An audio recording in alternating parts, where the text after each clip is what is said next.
a treasury of Irish fairy and folk tales.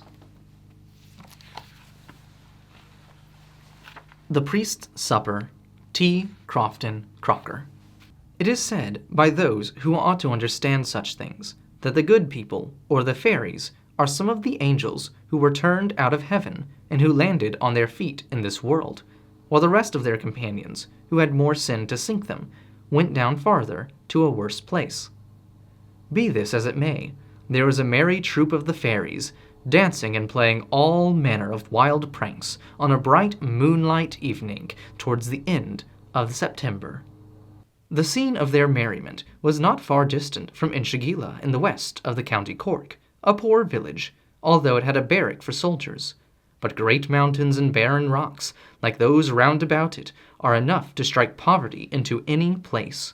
However, as the fairies can have everything they want for wishing, poverty does not trouble them much, and all their care is to seek out unfrequented nooks and places where it is not likely anyone will come to spoil their sport. On a nice green sod by the river's side were the little fellows dancing in a ring, as gaily as may be, with their red caps wagging about at every bound in the moonshine, and so light were these bounds that the lobs of dew, although they trembled under their feet, were not disturbed by their capering. Thus did they carry on their gambols, spinning round and twirling and bobbing and diving, and going through all manner of figures, until one of them chirped out, "Cease, cease with your jumming, here's an end to our mumming, by my smell I can tell a priest this way is coming." And away every one of the fairies scampered off as hard as they could, concealing themselves under the green leaves of the lusmore, where, if their little red caps should happen to peep out, they would only look like its crimson bells. And more hid themselves at the shady side of stones and brambles, and others under the bank of the river, and in holes and crannies of one kind or another. The fairy speaker was not mistaken, for along the road which was within view of the river came Father Horrigan on his pony, thinking to himself that, as it was so late, he would make an end of his journey at the first cabin he came to. According to this determination, he stopped at the dwelling of Dermod Leary, lifted the latch, and entered with, "My blessing on all here." I need not say that Father Horrigan was a welcome guest wherever he went, for no man was more pious or better beloved in the country. Now it was a great trouble to Dermod that he had nothing to offer his reverence for supper as a relish to the potatoes, which the old woman, for so Dermod called his wife, though she was not much past 20, had down boiling in a pot over the fire. He thought of the net which he had set in the river, but as it had been there only a short time, the chances were against his finding a fish in it. No matter, thought Dermod. There can be no harm in stepping down to try, and maybe, as I want the fish for the priest's supper, that one will be there before me.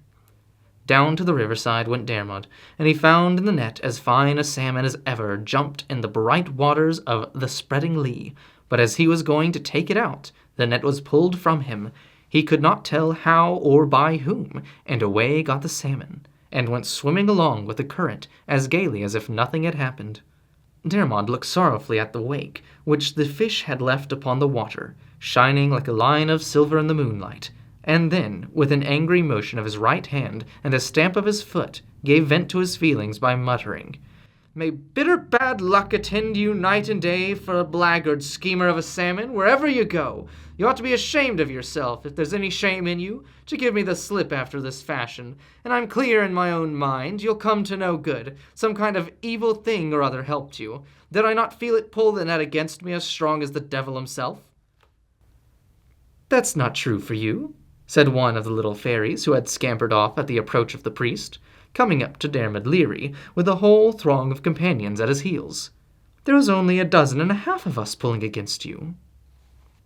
Dermod gazed on the tiny speaker with wonder, who continued, "Make yourself no ways uneasy about the priest's supper, for if you will go back and ask him one question from us, there will be as fine a supper as ever was put on a table spread out before him in less than no time." "I'll have nothing at all to do with you," replied Dermod in a tone of determination, and after a pause he added, "I'm much obliged to you for your offer, sir, but I know better than to sell myself to you, or the like of you, for a supper, and more than that, I know Father Horrigan has more regard for my soul than to wish me to pledge it forever, out of regard to anything you could put before him. So there's an end of the matter.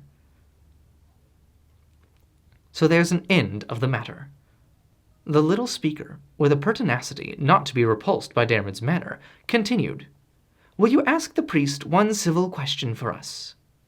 Dermod considered for some time, and he was right in doing so, but he thought that no one could come to harm out of asking a civil question. "I see no objection to do that same, gentlemen," said Dermod, "but I will have nothing in life to do with your supper. Mind that." "Then," said the little speaking fairy, whilst the rest came crowding after him from all parts, "go and ask Father Horrigan to tell us whether our souls will be saved at the last day, like the souls of good Christians, and if you wish us well, bring back word what he says without delay." Away went Dermod to his cabin, where he found the potatoes thrown out on the table, and his good woman handing the biggest of them all, a beautiful laughing red apple, smoking like a hard-ridden horse on a frosty night, over to Father Horrigan. "Please, your reverence," said Dermod, after some hesitation, "may I make bold to ask your honor one question?" "What may that be?" said Father Horrigan. "Why then, begging your reverence's pardon for my freedom, it is, if the souls of the good people are to be saved at the last day." "Who bid you ask me that question, Leary?" said the priest, fixing his eyes upon him very sternly, which Dermod could not stand before at all. "I'll tell no lies about the matter, and nothing in life but the truth," said Dermod. "It was the good people themselves who sent me to ask the question, and there they are in the thousands down on the bank of the river, waiting for me to go back with the answer." "Go back by all means," said the priest, "and tell them, if they want to know, to come here to me themselves, and I'll answer that or any other question they are pleased to ask with the greatest pleasure in life." Dermod accordingly returned to the fairies, who came swarming round about him to hear what the priest had said in reply, and Dermod spoke out among them like a bold man as he was. But when they heard that they must go to the priest, away they fled, some here and more there, and some this way and more that, whisking by poor Dermod so fast and in such numbers that he was quite bewildered.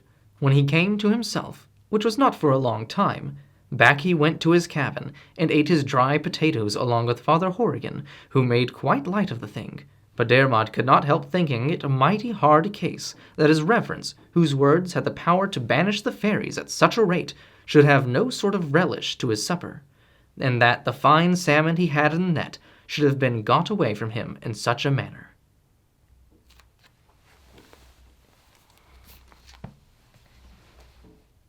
The end.